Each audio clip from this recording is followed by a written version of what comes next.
And I would encourage you to seek out healthy, well-balanced, successful people and hang out with them.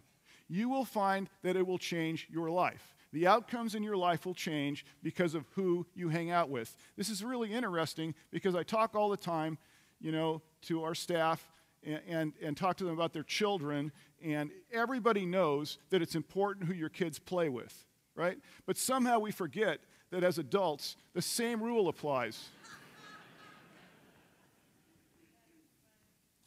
The next thing I'd like to suggest is that you practice something which, by the way, when I'm telling you these things, I don't want you to think that I know everything, because I'm struggling with all this stuff every day myself, which is why I'm sharing this with you, is to practice being present in the moment. What on earth does that mean?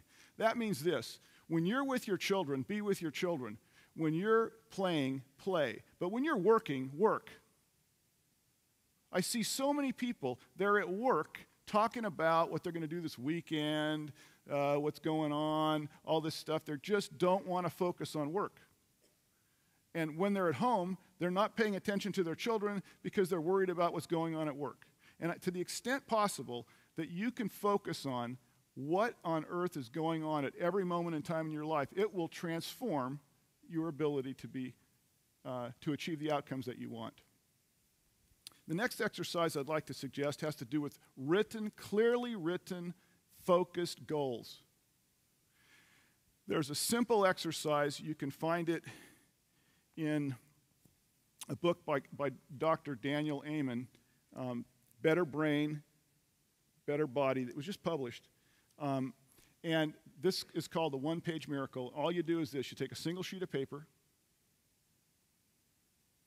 and on the single sheet of paper, you write down relationships, my health, money, and my work.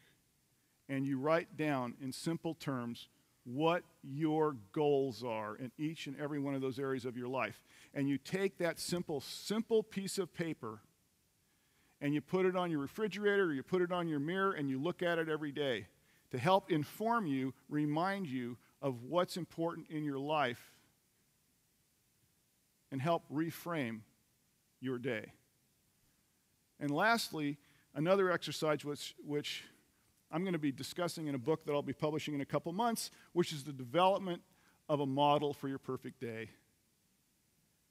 Develop a simple description of your perfect day.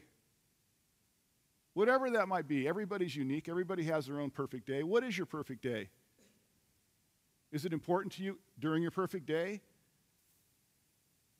to spend time with your family? Is it important for you to take care of your health, to exercise, to be conscious of your diet? Is it important for you to be successful in your work and your career? I offer these to you and make these suggestions to you because I really truly believe that whatever the impacts of this period of time are on people in terms of financial impacts, it's had a greater psychological impact. Greater psychological impact than it has financial impact. And it's incumbent upon each of us to take control to the extent we can of our own lives. And these are just some simple ways that you can, exercises that you can use to do that. I had some books I wanted to talk to you about for those who have an interest in what on earth happened in the national economy. There's two books I recommend. One is called Bailout Nation, and one is called Too Big to Fail. And both excellent books. And then I have two books, they're right up here. Andrew Ross Sorkin, Too Big to Fail, and Barry Ritholtz, Bailout Nation. And then on the other two books I want to talk about are How We Decide by Jonah Lehrer. This is where the marshmallow story came in. And Change Your Brain, Change Your Body by Daniel Amen, who's a psychiatrist. You can see him on public television a lot. And he's the gentleman who talked about many things. That book is well worth reading, including the one-page miracle. Thank you very much.